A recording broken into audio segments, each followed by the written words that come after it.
Hi, this is Linda and welcome to my YouTube tutorial video for Affinity.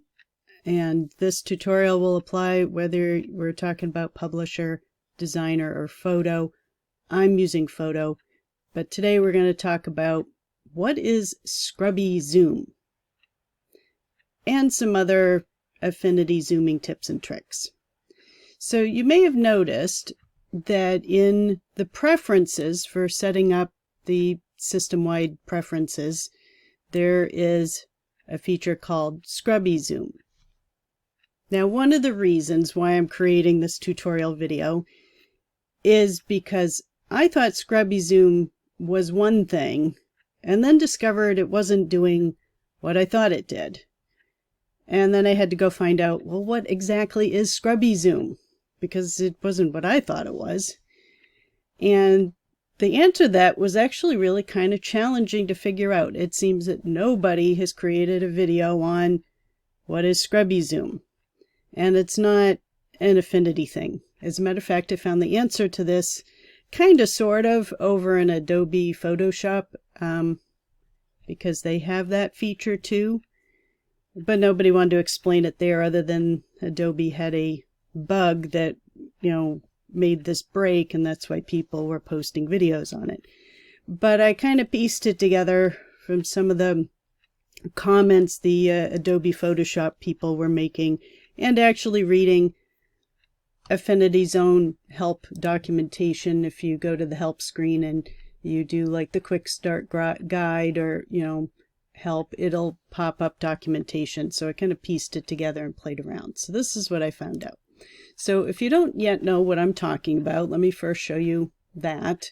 So right now I don't have anything in particular selected here. So I have like the move tool. So preferences shows up here, but you can always get to it by going under edit, under the edit menu, all the way to the bottom to preferences. Both the button on the toolbar and this preferences will get you to the same exact place. So if you go into preferences, now I'm on Affinity version 2, the current version, and this has been here since at least 1.8, which is when I started using it about 2.5 years ago. And from what I can tell by watching really old videos, it was in 1.7. I think that was the first version of Affinity that went public. I think there was a beta version before it. So it's always been there, and according to people complaining about the broken feature over in Photoshop, those videos were like 5 years old. So so whether you're still on version 1.10 or you've upgraded to version 2, or maybe you're looking at this video and they're already on version 3, I'm sure it'll still be there. So if we go under Tools,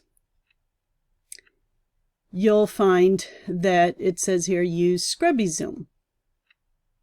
And I thought this had to do with the mouse wheel on my mouse, because I'm a desktop user and I like using the mouse in the wheel on the mouse, and I'll explain a whole zoom thing on that. But that's not what Scrubby Zoom was. I've been mistaken all this time. I've always had it enabled. I don't even know whether I care if it's enabled or not enabled, but I'm going to show you how it does work. And then you can decide what you want to do. I probably won't even necessarily use it because I prefer to do zooming in other ways. There is also another feature called use mouse wheel to zoom. Now that one's kind of important, and I'll show you how that one works as well. The other things in preferences I'm not going to cover in this video, but if there's something here in preferences that you wish I would cover, then please put that in the comments, and then I'll, I either already know what the feature is and I'll make a video right away, or I'll try to figure out what it means, like I had to go do with Scrubby Zoom.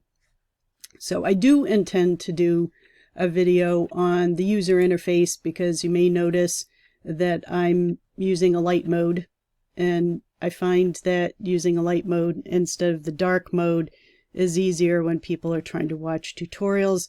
And for some of us, this is just easier on the eyeballs to start with. I found that it was always very hard to find things on the toolbars and so on in the dark mode, and then I've realized I could just put it in light mode. So been doing that for a while. So if you like this light mode, you can pause the video here and try to match yours to mine. I think I've also changed a few other things here from the defaults, but I'm not going to go into that in this video, but it's just something you might notice watching my videos that I'm in light mode. So here you go. So back to tools. So what is use mouse wheel to zoom, and especially what is use Scrubby zoom? So here's what I have figured out to be what it actually is. So we're going to close out of that. Actually, what I do need to double check is to make sure we know which one we're setting here. So right now I have it disabled, and then I'll show you what happens when we do enable it. So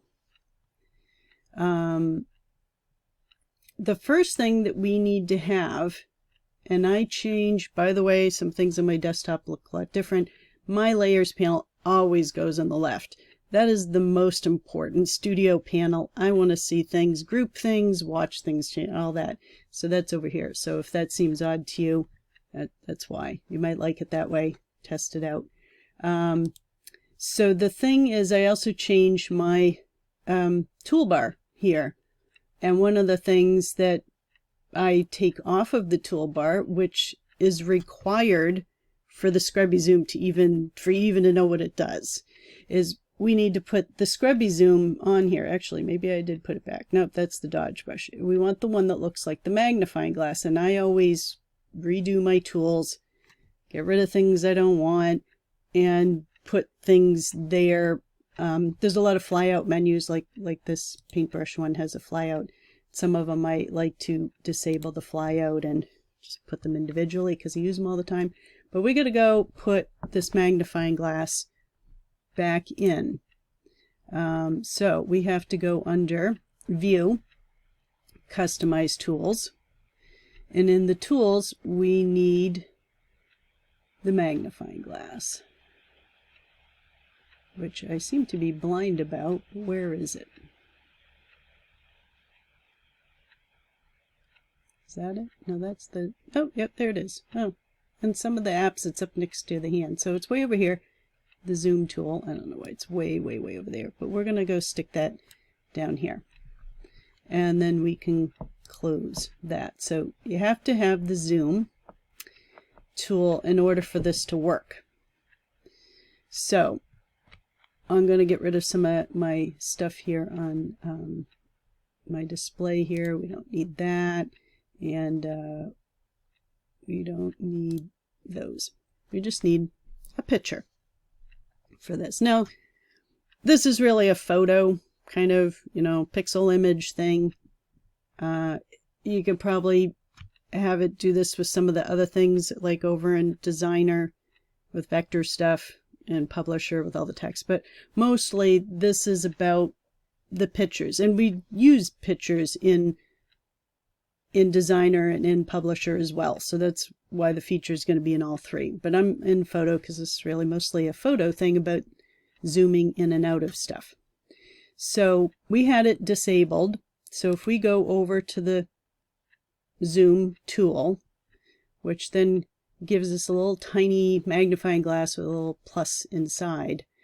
So what happens is, if you put the mouse somewhere, the magnifying glass, press down on your mouse button, the left mouse button, and drag, you get a blue square.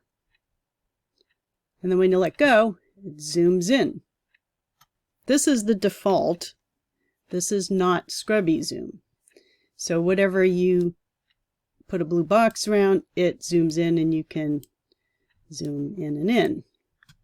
And then you can also go up here and you can, zoom out. We could go back to 100%. That's 100% for pixel resolution, or we can go further out to see it more. This is a fairly large image, 10%. So it's pretty big image. We'll do that like 25%.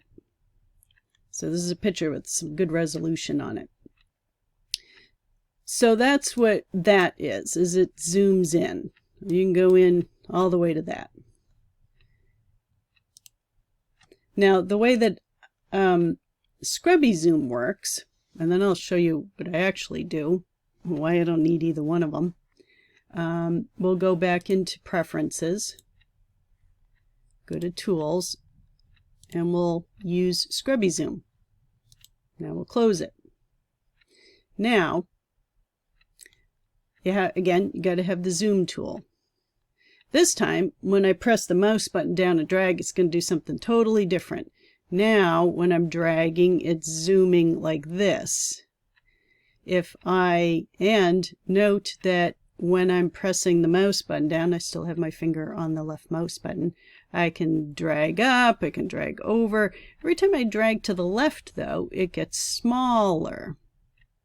So dragging the mouse to the left with the mouse button down makes things zoom out, and dragging to the right makes it zoom in. So that's what Scrubby Zoom does. Go zoom out to the left, in to the right. That's what Scrubby Zoom is. So it just depends on which one you prefer. I personally don't really need either one of them, because my favorite way of zooming around is actually take my mouse and use the rolling, the roller and the wheel that rolls on the mouse, and press down on that, and then when I press and roll, I can zoom in and out depending on which way I'm rolling it, and I can also drag the mouse around and move it left, right, up, down, zoom in, out, whatever. I'm just holding the mouse button, the mouse wheel in the whole time I'm doing this and rolling it with my finger. Then when I let go of the wheel, it just stays where I want it. And in that regard, I'm doing kind of what the Scrubby Zoom does, sort of, but as a combination thing. So you can obviously you can move things around with sliders, but how fun is that? It's kind of not a good workflow. And you could use this thing to zoom in, but this here is awfully similar to me holding the wheel. They're just very, very similar. And the whole time I thought the whole thing about pressing the wheel and on the mouse was Scrubby Zoom. I was mistaken. I never needed to enable it to do what I was doing. Everybody can do that, regardless of whether you get it checked or not. So, I don't know. Based on that, maybe I'd like to have it disabled. But again, I have to use the Zoom tool to make use of the feature. And as you just saw, I don't even keep it in my toolbar. I just prefer to scroll around with the mouse wheel. So let's go back into preferences for a minute though here, because I don't know, it's kind of a coin toss, but based on that, I guess I don't need it. But what is use mouse wheel to zoom? Because these are both zoom things. So let's use the mouse wheel to zoom. Well, first let me show you what happens if we have it disabled. I'm pretty sure that it's disabled by default. I changed things in preferences, so I'm sorry if I'm mistaken and I turn that off. I think it's disabled by default, but let's do it disabled. So right now, I'm not going to press the wheel on the mouse. I'm just going to roll it. So most mice these days, you can press and roll, or you can just roll. I'm just going to simply roll. So when I simply roll, the default is for it to scroll up and down. And I believe if I hit the Alt key, whoops, the Alt key does that. Sorry, we were going to cover that in a minute.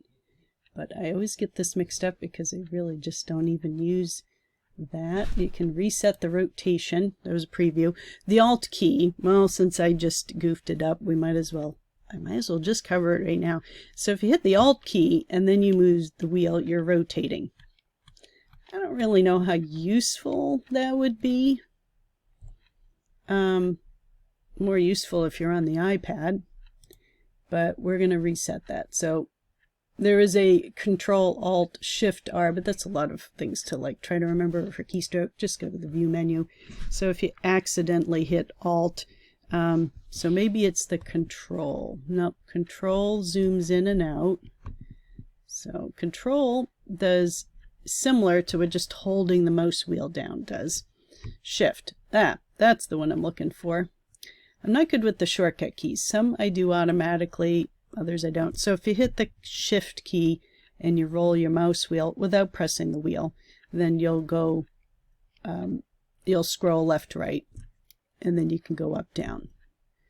But you know what? It's really just easier to press that wheel in and press and roll, because then I can drag it wherever I want. If I don't roll it, I'm just repositioning it up, down, whatever.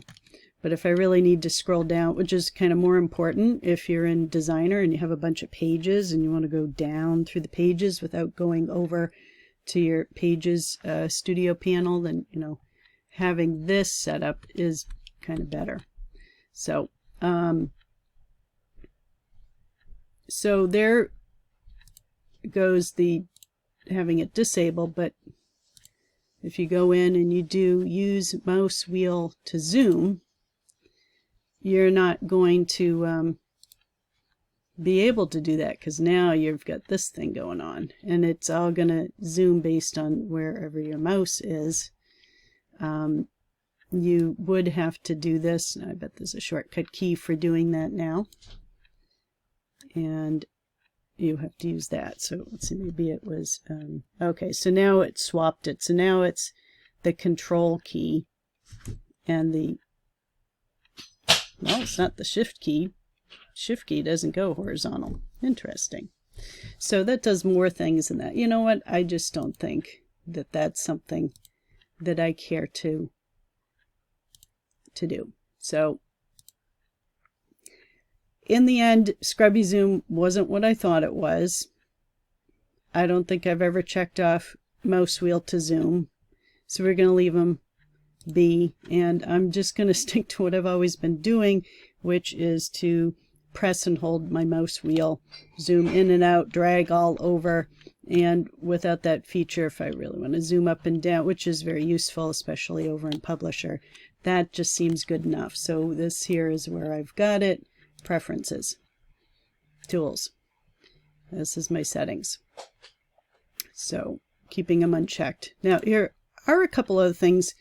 And one of them, I wish I knew his name, but I was watching a whole bunch of videos trying to figure out what Scrubby Zoom was, and I came across this one video. I'm sorry I don't know his name, but his channel is called Affinity. For Affinity? No, Affinity is the first part. For Affinity. He's got an English accent, I think, and he's got a lot of knowledge about Affinity. And he showed me something on zooming. I mean, most of the stuff in the video I've known for a while, but then he showed me something. I'm going to show it to you because his video is several years old and there aren't that many likes on his video, but he showed me something. I'm like, really? It does that? I had to go and like check it out because I had no idea. So perhaps particularly for photographers, this might be something you might like to implement. The thing we need to make this work is we need to get the Navigator studio panel, which I never use because I have a nice big monitor and I just, you know, I know where I am. So I've got other things on my desktop here, so it looks a little funky, but what we can do with this is, and I set up a few things here. So what he showed me is if you take a section, I think I do need this, you zoom that, and I don't know how far I just zoomed in here. Let's see, it should tell me 79%. I just zoomed in 79%. I could even make it to like 75 to make it even. Now I've got some presets in here. You may be going, what's center at 500?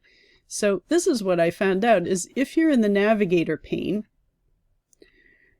there's a little hamburger menu right here. There's a hamburger menu on like every studio panel. Look up here, there's a hamburger menu here. They're all over the place. At some point you just get blind to them. But if you click on the Navigator's hamburger menu, it says Save Current Viewpoint. Remove selected viewpoint, rename selected viewpoint, close and close group. If we do save current viewpoint, it's going to add to this list right here, which I've added a few things because I was playing with it before, but it added viewpoint 3. And I can rename that, just so we don't get confused in a moment. We're going to call it zoom 75%. I don't know, this is what the top left quad, something like that. It's the general area of it. You can get more precise depending on what your picture is. So now if I zoom out, you know, and I'm just using my mouse wheel, pressing and rolling here. If I go now and I click on this, it brings me right back to where I was a moment ago, where I was when I saved the current viewpoint. It saved that, and then I click on it, I go right where I told it to save it. Now I have some other ones that are listed here that I did before. Center at 500%. That's the center of the flower at 500%. Top left quad, 200%. That's where that was. And flower stem, 300%. So you can get a combination of like where in the navigator. You can see the navigator, you guys probably been watching it, moving around the little gray square here. If my artboards weren't, I have 3 artboards, one's hidden over here. If those weren't there, it'd probably be easier. And you're probably thinking like, artboards, she's in photo. There's another tutorial if you haven't seen ones on that. Yes, you can use artboards in photo. I'll make a video on that. But over here, it moves around. So, and of course you can drag this thing to different places. And you can use this to do your zooming up here, and then you can do then if I drag it over, it'll show the other board, and this is the hidden one over here. So, and yes, I will make an artboard video on photo. So and it's one of the nifty things because Affinity knows how to do artboards, even kind of sort of if you're over in Publisher too, although there's less application for them there. They really should just put artboards in photo. I think it would be good. Anyways, but for the navigator, you've got your zoom functions here, and of course they're up here too. You can change to what units you want to do your zooming in. I live in the United States, so of course we've got our imperial system, and I'm comfortable in inches. But if you're use the metric, you probably want centimeters or millimeters, depending on what you prefer. Some applications you might want to be in pixels and points, but you can do all of the things here, and then they're just replicated here. And there's probably other Affinity's known for like putting a feature in like 6 different places or something, so you can zoom here. But the nifty thing was you can zoom in where you want. Say I want this view right here. I don't know why I'd want that one, but just for demonstration purposes, I created a viewpoint 4. So now when I zoom out, maybe I'm even way over here, and I do viewpoint 4. I'm right back to where I was a moment ago. And then say I really just have no use for that, I can remove the selected viewpoint. It'll take it out of my list, and there you are. And then it'll save it for that particular document. That's the main thing about zooming that I really wanted to share. I wanted to make a video, so in case anybody else wondered, what is Scrubby Zoom? Well, now you know, because I couldn't find anybody else's video that explained this, but you don't have to do what I did. I did the deep dive and tested it and figured out what it was and wasn't doing, and straightened all that out. So, but if I hadn't been trying to figure out Scrubby Zoom, then I wouldn't have learned from the man whose channel is in Affinity for Affinity. I wouldn't have found his video or bothered to watch it because I thought I knew everything about zooming. And I wouldn't have found out about this navigator thing. Now, I'm not sure. I may find that I make good use of that, but I thought probably for photographers, that might be a useful tip. But after 2.5 years of using Affinity, like almost every day, at least a bunch of times every week, and doing so many things with all 3 apps, it's hard to surprise me these days with something as simple as zooming. So I thank him very much for putting that in there. And okay, so I needed to add one more thing into my video. So this is an edit, an insert, because I finished the recording and then I was reviewing, make sure the audio and everything sounded good, and I realized I forgot to show you something. So I forgot to show you the Zoom keyboard shortcuts. I did mention I'm not big on keyboard shortcuts. I tend to just use menus and things that I can click with the mouse. But here are a couple of shortcuts that you might find useful. Particularly one might be particularly nice. But there's a couple of caveats about them. So first off, the common one, the one that I highlighted in blue is like my way of zooming around. It kind of covers everything. You can use the navigator, like I just said, to slide this thing around and, zoom in and out like that, or you can use it up here. Of course, you have to be using the zoom tool for that to show up, and you have to have the navigator open to do it that way. So if you're like me and you don't have the navigator open, and you don't even put the zoom tool in your toolbar, sometimes shortcut keys can be very helpful. You can also find all of these shortcut keys easily by going to the View menu to zoom. Whoops, my mouse is a little sensitive. Zoom, and here are all the shortcuts. I won't move the mouse because it wants to flicker around on me. But you can see Control plus holding the equal sign zooms in, Control and holding the minus sign zooms out. I would just use the mouse wheel to do this. But zoom to fit, Control 0, that can be very handy. That just gets everything back so it all fits in the screen, almost close to what I've shown here in the background. So Control 0 can be very useful. You can also do Control to width, Alt, Shift, and 0. And I don't use that because it get too many. I got to hit an Alt and a Shift, or is it a Control, or I don't know. So I don't use the ones where I got to hit too many keys at once. I'd rather go to the menu and just find it here, or just not bother. I don't know how often I need to zoom to the width. But if you want to quickly zoom in 100, 200, 400, 800%, you go Control 1, 2, 3, 4. It jumps in doubling each time, so it's not like Control 1 is 100, Control is 200, and then 3 is 300%. No, it's 400 because it's double of 200. Control 4 doubles, making it 800. And then there's actual size and pixel size, which seem a little odd to me, and I'll show you in a minute why I think it's odd. But keep in mind that some of these control shortcuts, they're applying to a photo. And of course, I've been doing this thing with artboards in photo, of course.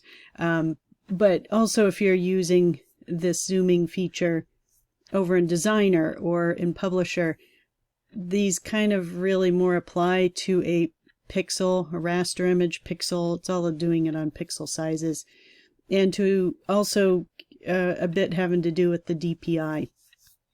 I'm going to switch over to show this a little more clearly because I have this image opened as just the photo. I just went and I opened it. I think this picture is from Pexels. As a matter of fact, I know it is because I actually saved it with Jess Bailey Designs as the photographer. So yeah, it's from Pexels. So since I've just brought this photo in, and it's not on an artboard or anything like that, it's not in a document, it's just the photo, then these shortcut keys make more sense. So now, not only are they here, but let's have also a look at them in preferences, which when I do it this way, doesn't put preferences right there. So we're going to go to preferences here. And you can go to shortcuts and you can switch to file to view and scroll all the way down. And so you can modify them here if you care to. But I'm going to bring that up here mostly because it's easier to see than I can't keep the view menu. I can't keep this open and do this, but this gives us a view. So I'll even slide it slightly further over. So Control 1 brings it to 100%. You can see it right over here. 200%. Now we're at 200%. 300. Control 3 is 400% because it's doubling it. Control 4 is 800%. And you can see that little box getting smaller and smaller in there. Now the next one is zoom to actual size. Control 8. Brings it to 113%. To me, it'd make more sense if it zoomed to 100%. Isn't 100% actual size? Maybe it means something else here. I don't know. That would just be my take on it. And pixel size, I'm thinking I'm going to zoom into like super pixel, like way in. But I do Control 9. And that I get 100% on. So I don't quite grasp that, but maybe somebody who's more familiar with like much more advanced photography editing than me. I'm not an expert photographer. Maybe it makes more sense. I'm not sure what my DPI on this image is. Usually it'll tell me something about it. I'll go find that in a minute. But you know, and then we can go back to Control 0 to just finish out the shortcuts. And if we really wanted to hit Alt-Shift-0, then, you know, but actually that didn't even do anything. Alt-Shift-0. Huh, that didn't even do anything. So there you go. I don't know what the DPI on this is, but from what I can tell, it's a fairly good image resolution. But window, I'm trying to think where metadata. Oops, is over here. It is not going to tell me. That's the size, which that's pretty big. Yeah, so I don't know exactly what the DPI is, but I'm thinking it's probably something not too bad, but I'd have to look elsewhere. So there you have it. Back over here, and that's my insert into my video. I'll go place this in there and then we'll finish this up. But there are your shortcut things, and you know where to find them if you but you can always pause this, take a screenshot of it, and keep it on hand if you like. So let me clean that up in case you would like. We'll do Control 0. Whoops, see, when you have artboards, Control 0 zooms way out, you get everything. I guess, what did I say, 8? That's probably it, but we got to roll over. Yeah, when you get artboards, it gets a little funky. There we go. Okay. There we go. So if you want to screenshot that, be my guest. And if you're finding this helpful, don't forget to hit the subscribe button, and then you can always hit the notification, because if you're finding this helpful and you give me more comments about like what you want videos on, the notifier will tell you when I post stuff. So anyways, I'm going to end my insert and we'll go back to what I was saying to close up this tutorial. All right. I think that's all I wanted to share today. I'll make you a video on how to put artboards in photo. That one's been done before, but I will make a video on that. anything else you want to know, please put it in the comments. Don't forget to hit that like button and make sure you subscribe to my channel. I'm going to be putting a whole lot more videos about Affinity out. Please also check out my welcome video where I tell what else I cover, not just Affinity, but have a bunch of other things that kind of all revolve around software and mixed media and design and that kind of stuff. So watch the welcome video. But if there's anything else that you really are trying to figure out in Affinity, either you've seen other videos and you need like another perspective, or you've hunted like I have for some of these things and couldn't find it, let me know, put it in the comments, and I'll either make the video because I do know the answer, or I will do the deep dive and figure it out. If I have to, I'll go ask the Affinity developers, what does this thing do? And then I will let you know. I'll create a video and everybody can learn. So thanks very much. Hit the like button, subscribe, and I'll talk to you again soon. Bye-bye.